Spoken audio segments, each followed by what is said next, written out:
Voilà, c'est l'heure du sport et notre monsieur sport cette semaine, vous le connaissez bien, c'est Hervé Pondia Sanjo. Hervé, bonjour. Bonjour Bachir, bonjour aux millions de téléspectateurs de Pan-African Media. Eh bien, on va aller au pas de course et ce matin encore, on va commencer par le Cameroun avec MTN Elite One, 8e journée. Et puis, on revient sur la rencontre entre PWD de Bamenda et les Astres de Douala. Cette rencontre qui fait polémique. Alors, qu'est-ce qui se passe? Justement, dans cette rencontre, alors, j'espère qu'on aura des vidéos là tout à l'heure, il se pourrait qu'il y ait eu des décisions arbitrales qui n'ont pas convenu au staff de PWD, de Bamenda. D'ailleurs, on pourra le voir dans les images. Trois penalties litigieux n'ont pas été sifflés par le central de cette rencontre-là, M. Paul Chuta. Ouais. Et PWD de Bamenda avait perdu cette rencontre sur 1-0 directement. Quelque chose qui est généralement pas vu du côté de la Fédération camerounaise de football. Le directeur de la Chambre de conciliation arbitrale, M. Foko Kanga, est monté au créneau, il a tapé du poing sur la table. Les sanctions ont suivi directement et il a été mis à l'écart du trio arbitral pour la fin de cette saison 2023-2024 de la MTN Elite One. Donc là, la note est apparue hier, directement pour une sanction imminente.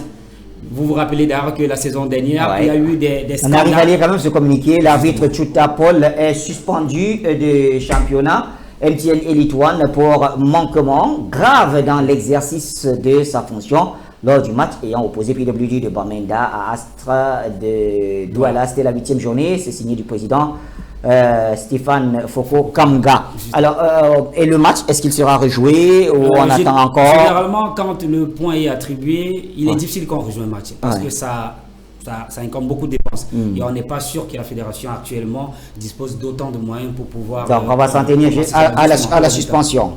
Très bien. Alors, notre prochaine étape, c'est au Nigeria, avec la Fédération nationale qui souhaite se séparer de José Peseiro, mais rencontre un obstacle. Lequel? Un très gros obstacle sur le plan financier. Il n'y a pas qu'au Cameroun. Les caisses ont des problèmes. Arrivé en 2022, il n'a pas pu qualifier le Nigeria pour la Coupe du Monde au Qatar. Il a voulu être démis de ses fonctions, mais seulement... Le gouvernement avait demandé qu'on le reconduise, on l'a reconduit, mais là, depuis le début des qualifications pour la Coupe du Monde 2026, zone Afrique, le Nigeria a fait 2 matchs nuls déjà, et c'est le ras-le-bol total dans tout le Nigeria. Les journalistes, les supporters, même les hommes des médias sont montés au créneau. Non, chacun veut son départ, le départ de José Peseiro, mais financièrement, c'est pas faisable.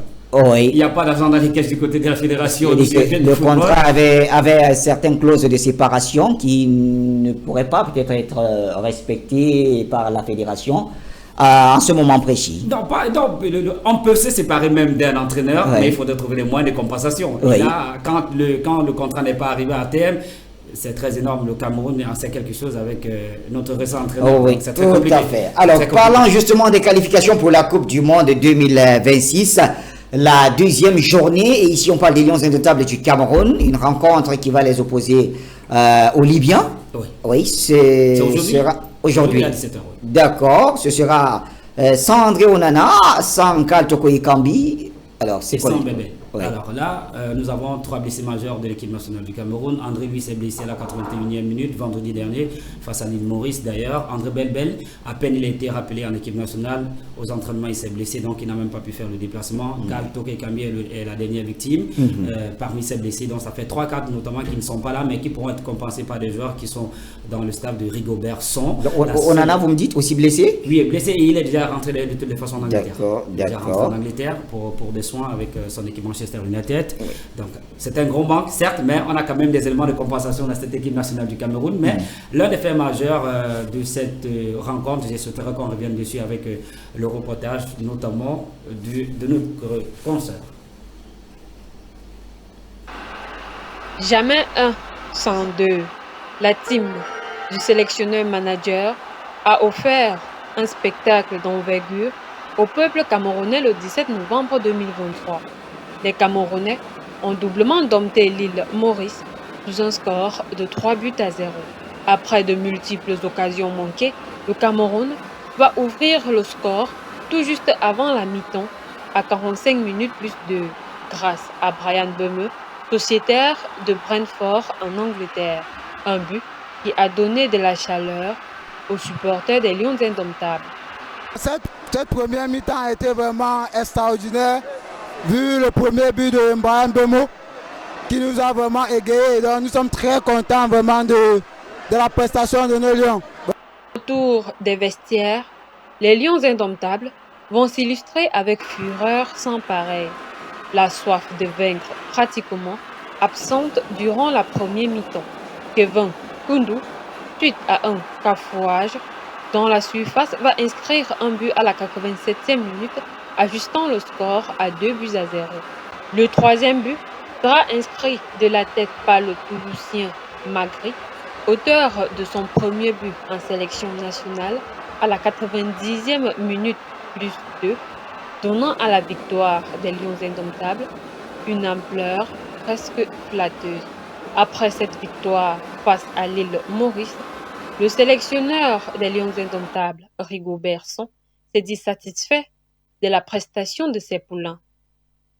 En tête de leur groupe, les Lions indomptables tenteront de maintenir le cap mardi 21 novembre en Libye, qui est vainqueur laminé les Swatini sous un score d'1-0. Alors, voilà ce qui s'est passé du côté du stade de Japoma entre le Cameroun et l'île. Une très belle rencontre, hein? Très belle. Voilà. Très mouvementée d'ailleurs. C'est vrai que les débuts étaient assez timides tout de même. Mais l'un des faits majeurs de cette rencontre, si je souhaiterais qu'on revienne en image dessus, c'est cette photo, cet hommage qu'on a rendu à Bazugok qui a perdu son père un jour avant cette rencontre. Donc, ses coéquipiers ont décidé de lui rendre hommage après l'ouverture du sport de Brahim Mbeumo. Ok. Alors, Pan-African Media également lui souhaite toutes nos sincères condoléances.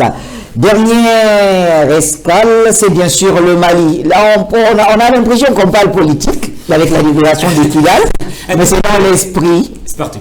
Très bien. Alors justement, nous avons décidé de faire un petit document sur cette actualité de la sélection du Mali, tout simplement parce que le président de la Fédération malienne de football, en vue de ses qualifications pour la Coupe du Monde, a décidé de faire venir massivement les supporters dans les stades pour une fois de plus manifester leur victoire après la libération de Kidal aux mains des rebelles. On le rappelle, cette ville était le dénouement des rebelles depuis 2014. C'est une libération qui a fait plaisir à tout un peuple et Monsieur le ministre a dit que bon, pour cette circonstance, il faudrait que les Maliens viennent massivement au stade pour soutenir les aigles du Mali. Même comme malheureusement ils ont fait nul hier face à la République centrafricaine 1-0. On espère tout simplement, sans vous couper Bachir, nous avons les U17 du Mali qui sont actuellement en Coupe du Monde, les U17 qui sont en train d'affronter le Mexique. On espère peut-être que ça sera une quatrième victoire, une quatrième joie du côté du Mali. En tout cas, merci, très belle sélection de thématiques, de sujets, et ça fait vivre notre très belle quotidienne. Hervé Pondia, on se retrouve demain. Bien sûr, on se retrouve à la même heure pour le même exercice. Bien sûr. Sportivement vôtre. Pan-African Media pour une Afrique souveraine et unie.